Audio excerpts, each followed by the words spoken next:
Welcome to the Get to Know Memphis First United Methodist podcast. I am your host, Thomas First, and I will be interviewing people from our congregation so that through great stories, laughter, and tales of the experience of the God who is an active agent in our world, we can get to know one another.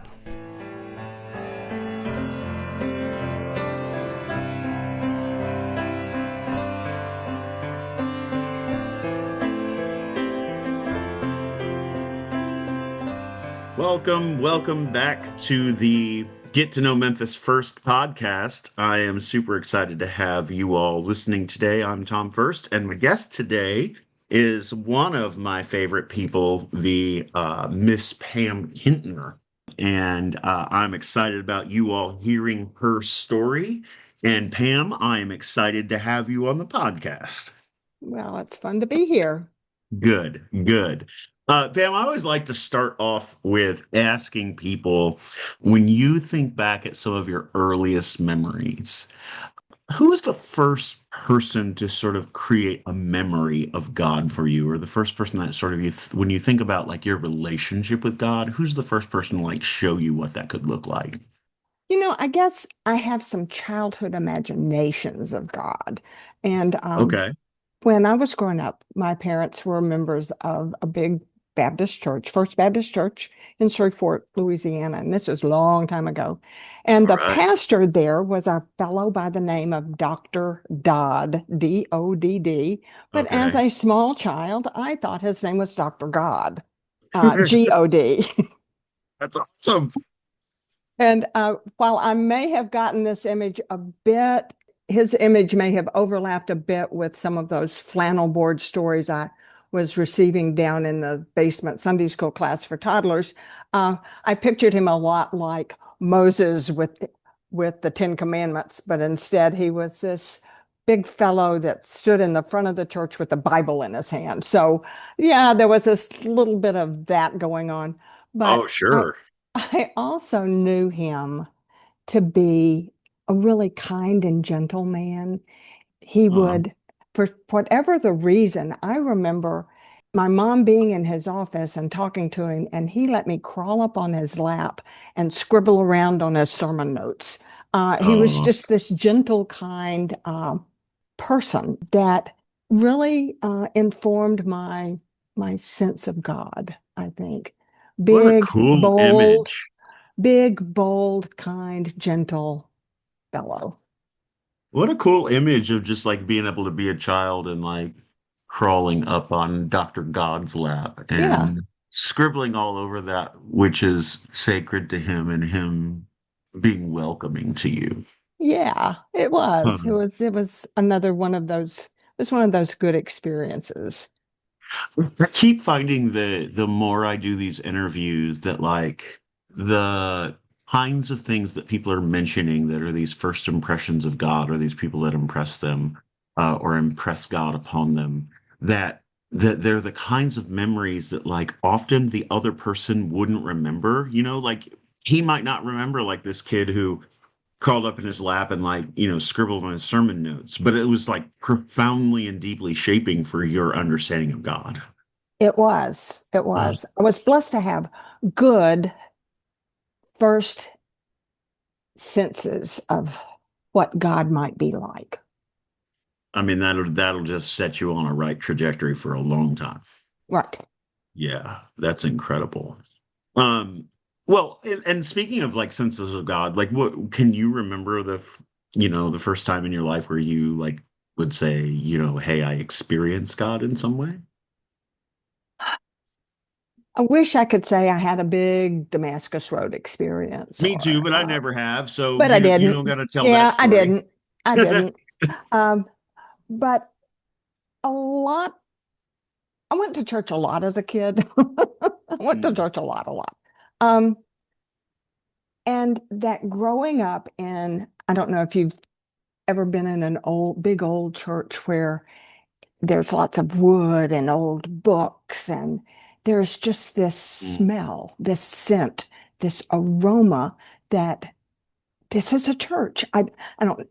I'm sure for Mm, Catholics, it might have something to do with candles and sure. incense, but for the Baptists, we didn't do that stuff. So it was Yeah. just old church smell. And I remember being in the basement, sitting in those little tiny chairs, those little kid Yeah. chairs and flannel boards and singing Jesus Loves Me and learning that very first Bible verse that God is love. It was just Mm, that simple. It's God is love.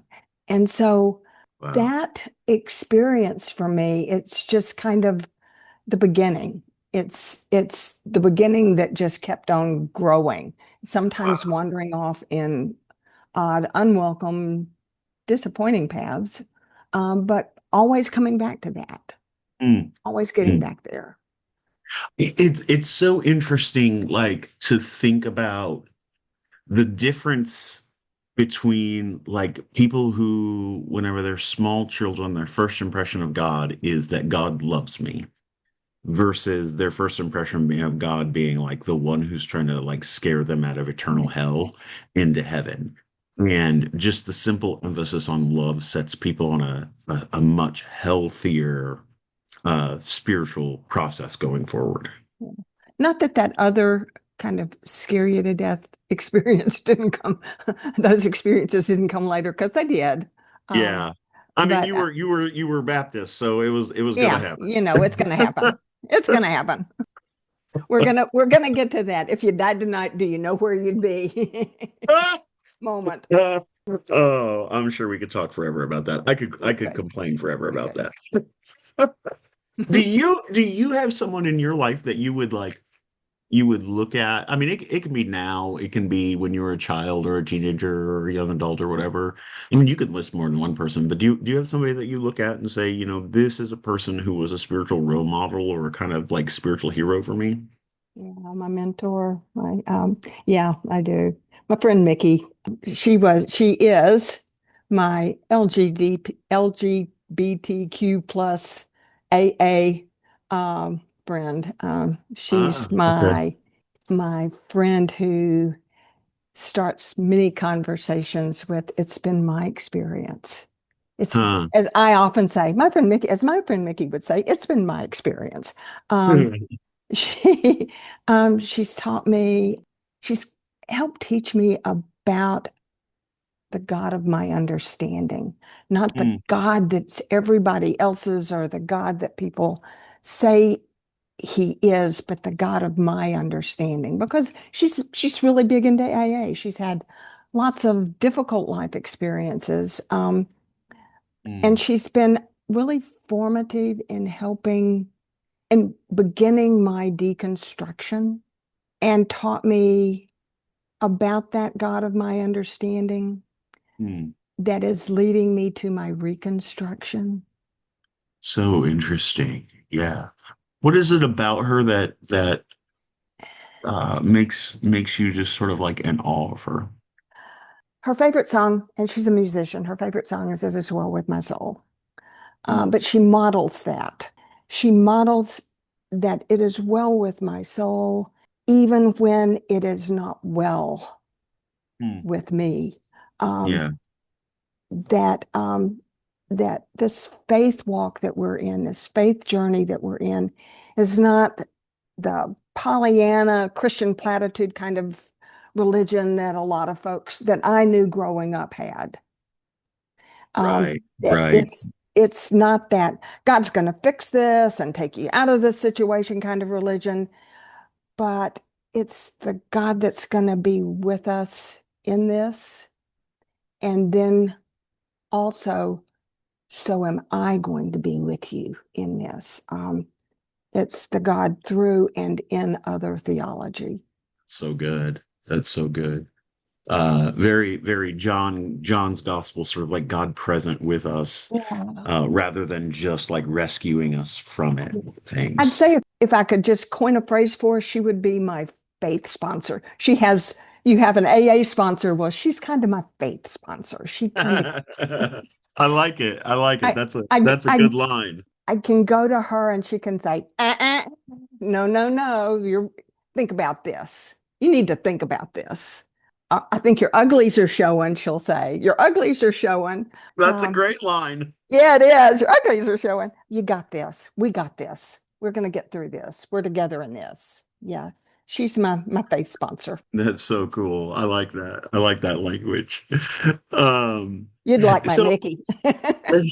I probably would. It sounds like it. It sounds like she's my kind of spicy person. Yo, she Uh, is. She's Cajun. So, yeah, she is. oh well, yeah. I mean, she didn't have any choice then. It was baked into her from childhood. It is. Uh, so Pam, as you think about kind of your life, adulthood, whatever, because part of what I want to do in this podcast is just sort of like help people get to know you. Is there like a story from your life that you would say this story just sort of embodies Pam Kintner? This is Pam Kintner, full tilt. This is who I am. Yeah, it's not, That was an interesting response. I know. It's something I'm coming to understand about myself, to discover about myself, Ooh, I'm excited already. to realize about myself. It's only been probably in the last 10 years that I've really felt this. It's kind of a family story. I had a cousin 10 years older than I from a very small family. Lots of only kids, lots of people who never got married. So we have just, you can count, you could never, it never took two hands to count the family. But my cousin Harry, very smart guy, a gifted teacher. Oh, such a gifted civics teacher. Grew up in a loving home, every advantage, married. He had a good relationship with his wife. They had a baby.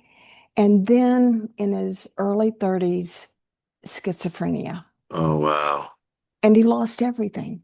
He lost absolutely everything, except for people who cared about him, but just couldn't fix him, couldn't help him, couldn't make it better for him, but could just be there until they all died away and then there wasn't anyone. So in his early 30s, he took this real dive into mental illness, and he lived on the streets and under bridges in Austin, Texas for another 40 plus years.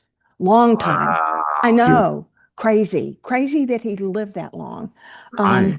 But it was because of people, of God with skin on people, with help because of helpers. There were some old friends that would check up on him, or every once in a while he'd catch a train and end up in the little small town in Texas where he grew up. And there were a couple of people there that would take care of him for a while until they couldn't, you know. I remember one Thanksgiving, the sheriff called my mom and said, we got Harry in jail. He came in, he was drunk. He came to Huh, town, he was drunk. He was acting crazy because he is crazy. And he was threatening folks. And so he's in jail. And my mom was brokenhearted. It's sure. Thanksgiving and Yeah. Harry's in jail. This is terrible. And it was that for sure. But I told her, I said, but mom, he's safe. Yeah. He's Yeah, that's he's true. he's warm. They're feeding him. They've gotten him some clothes. He's not drinking. The sheriff was a good friend and he's taking care of him. This is not the worst thing that could happen. So there were people that when he needed somebody to feed him, when he needed clean clothes, when he needed someone that knew his name, that cared enough to provide a safe place for him to rest and to meet a basic need, they were there for him. Um, That's incredible. Yeah. yeah, so it gave me all of this. It's just given me this heart and understanding for our our friends outside, our friends that sleep rough. Um, Yeah.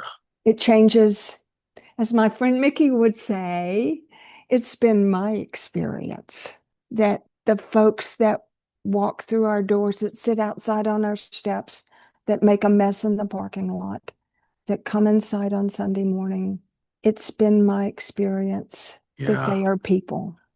Wow. Wow.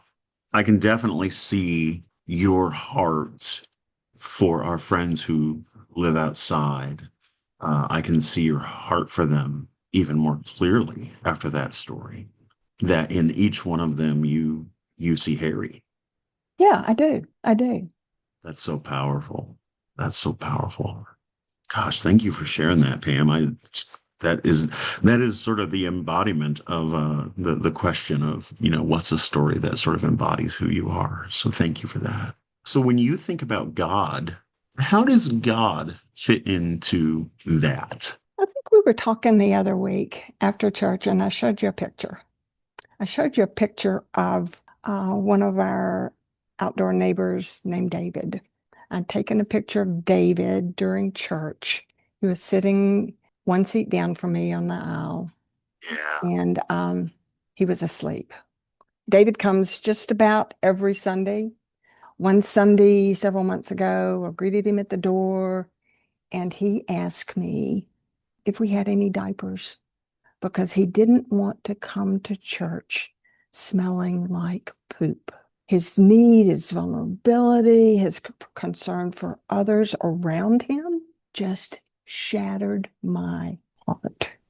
Wow. Um, and so we have diapers for him every Sunday, even Yeah. though I can't remember that Connie's the one that has them for him every Sunday. Sure. He Yeah. is vulnerable and enough and caring enough to say, do you have some diapers for me today? And we do. We do. And so a couple of weeks ago, when I was sitting next to him and I saw him dozing off, and his head was sagging and he was dropping, and he'd sit back up for a second and then he'd drop off again. And I knew that and I was so grateful that just for a little while, he was safe. He could get some rest. Yep. Somebody knew his name. And if God smiles, I think he Nobody was going to surely rob must him. have felt that, that like Yeah. I do when he must have felt like I do when I used to watch my baby sleep. Oh, You that's such know, a that great image. tenderness, that tenderness Yeah. of watching somebody who some little person, and in some cases some big person who just can't take care of themselves, Yeah. who needs someone to be there for them. Wow. Wow. That's incredible. And what just like a fantastic image of God just watching us Oh, sleep as we're safe. I feel like there are images from the Psalms where the Psalms just like thank God for God, thank you for watching over me as I sleep, but my enemies are all around me. I think one of the things I appreciated about that was, I wish I could get folks all over the place to just really appreciate like that our friends who come in off the street have dignity and right. they also care about other people. They're They not just do. they're not just people who in need. They're also people who are meeting each other's needs and Donna's taking care of Miss Ricky. yeah, yeah. These folks are taking care of each other. They're They watching know out how for to each take other. care of each other so that they can be safe and it's not perfect and it doesn't always smell the greatest or No, it whatever doesn't. and certainly it doesn't always sound the greatest, when someone's having a, kind of a Tourette situation or something in during the church service. But like I feel like God is watching the people sleep and God is watching the people having the breakdown and God is watching folks take care of each other and God is just smiling and saying, These are my people." Um, the smell thing is really interesting because I know you've engaged that directly. Um, Yeah. even including, getting him diapers or whatever, but like I started to have this mental shift and that led to a verbal shift for myself. And then I started saying it to other people, which is that if God is primarily concerned with the well-being of the poor, like I think scripture says, and the poor are always kind of marked by smelliness, then heaven will smell like urine. Wow. And this is what I tell myself when I walk in our sanctuary sometimes, and it hits me in the face. Like, yes, I want to help somebody. No, I don't want to smell that. I want to help somebody feel like they're dignified and they're not, their smell isn't the center of attention, So like I'm grateful for getting them diapers and helping them feel healthier and stuff. But at the same time, when I walk in, I initially smell that, I say to myself, and I'll say to others when they complain about it, I will say, this is what the kingdom of heaven smells like. And if we don't learn to like it, we're not going to like heaven. And it's a little bit of like a psychological reversal. I'm not trying to Jesus juke anybody, but I think theologically that's where it leads. And so your story just really just embodied that. So thank you, Pam. Oh. And I think just sort of my final question as we kind of wrap this up is and I think by implication, you've already just mentioned this, but why did you join Memphis First and how does it help meet your needs? Well, I started out with Bluff City, so we wandered around in the desert for a long time You after did. COVID. Yeah. Yep. Yeah, we went from the promised land into the desert, I think, for a bit. But then when we joined with First Methodist and we became Memphis First, there was this new opportunity, the blessing of being on that corner that we hadn't had before. Yep. And Yep. that's me. And I know that is me. I love to think that we're on this corner, messy as it is, for a reason. And sometimes I kind of think of our church like the Cheers bar. I love it. That's great. I want to be a part of making this church a place where somebody, maybe not everybody, but somebody knows your name. No matter who you are, where you slept last night, or whether you smell good or whatever. That's so Just good. just where somebody knows your name. And this goes for the people that have been at that church for a long time, the folks we knew from that have come in from Bluff City, the folks that are new entirely to our community, or the Yeah. people that sleep outside or in poverty. And Yeah. I love that instead of a place at the bar like Norm's seat, that we've made a place at the table. That's incredible. That is the kind of church that I have always hoped to pastor. And it's so refreshing to hear somebody else articulate that so powerfully and vividly with the Cheers imagery. Pam Kintner, I am so grateful for your friendship. I am so grateful for your service. I learned things about your story in this interview that I didn't know, and I feel like I can see you more clearly. It's like the pixels are clearer now, and I am so grateful for you. Thank you for this time. I'm grateful for you and for how you are leading us and encouraging us in this holy love for God and for neighbor and for self. Thank Well, you. thank you. Love Thank you, you. Pam. Love you too. Bye.